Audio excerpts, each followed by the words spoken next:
சிம்சோன். அன்பான தேவ பிள்ளைகளே, சிம்சோன் பற்றி நாம் இப்பொழுது பார்ப்போம். சிம்சோனின் பிறப்பு பற்றி அறியலாம்.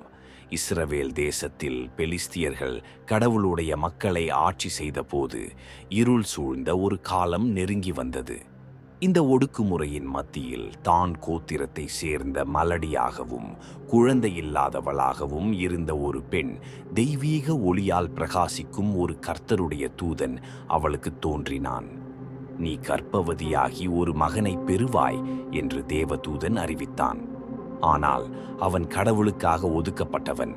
அவன் பிறப்பிலிருந்தே ஒரு நசரேயனாக இருப்பான்.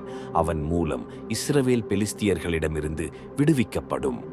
ஆச்சரியப்பட்டு தன் கணவன் மனோவாவிடம் சொல்ல விரைந்தாள். பிரமிப்பால் நிறைந்த மனோவா மேலும் வழிகாட்டுதலுக்காக ஜெபித்தாள். கடவுள் பதிலளித்தார்.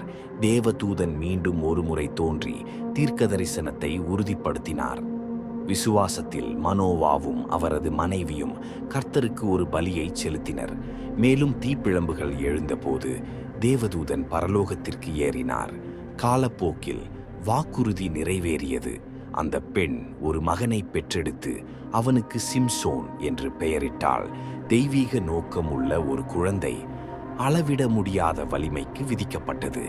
எனவே கடவுளின் கண்காணிப்பு கரத்தின் கீழ் அவரது பயணம் தொடங்கியது.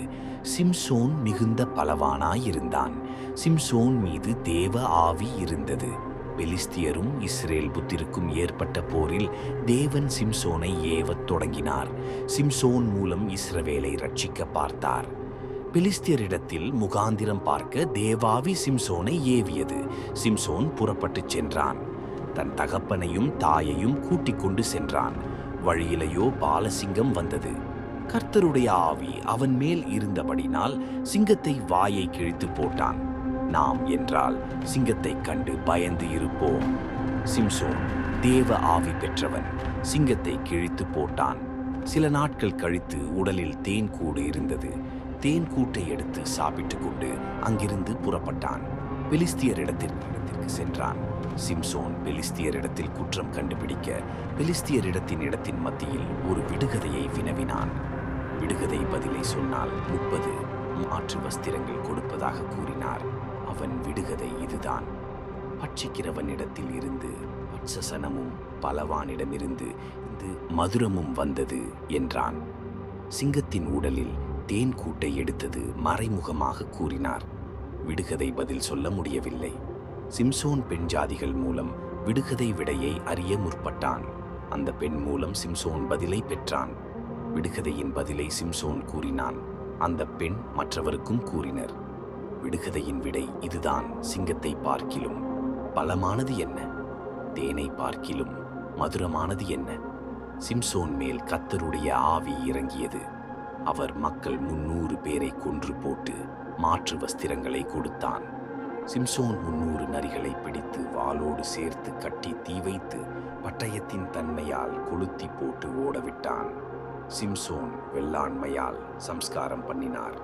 பெலிஸ்தியர்கள் சிம்சோனை பிடிக்க முற்பட்டு பெலிஸ்தியர்கள் சிம்சோனை பிடித்து புது கயிற்றால் கட்டி இழுத்து கொண்டு போனார்கள்.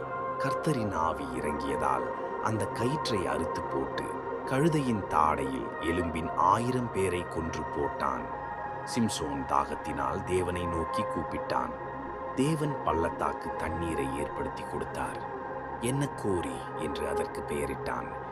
காசாவில் ஒரு பெண்ணை கண்டு அவளிடம் மோகம் வைத்தான். அந்த பெண்ணின் மூலம் அவன் ரகசியத்தை பெலத்தியர்கள் தெரிந்து கொண்டனர். சவரக்கத்தி என் தலையின் மேல் படவில்லை.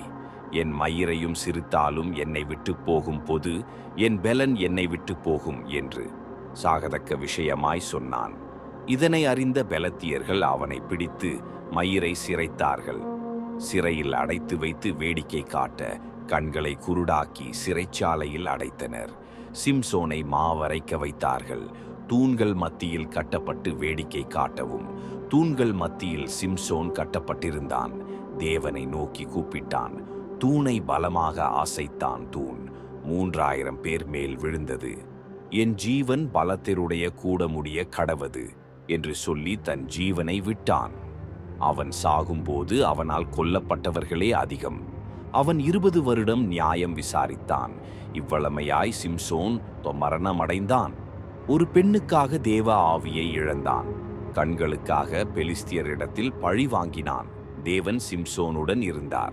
நம்முடைய வாழ்க்கையிலும் தேவானவர் நம்மை நல்ல பாதையில் நடத்துகிறார். நாம் உலகத்தின் போக்குக்கு இடம் கொடுக்காமல் தேவனை பற்றி கொண்டு ஆண்டவரின் கரத்தில் நம்மை ஒப்புக் கொடுப்போம். அவர் சித்தம் போல் நம்மை நடத்துவார். ஆமென். இதே போன்று தேவனுடைய வார்த்தைகளை அறிந்து கொள்ள ரட்சிப்பின் வாசல் சேனலை பின்தொடருங்கள். மீண்டும் அடுத்த வீடியோவில் சந்திப்போம். ஆண்டவர் உங்களை ஆசீர்வதிப்பாராக. ஆமென்.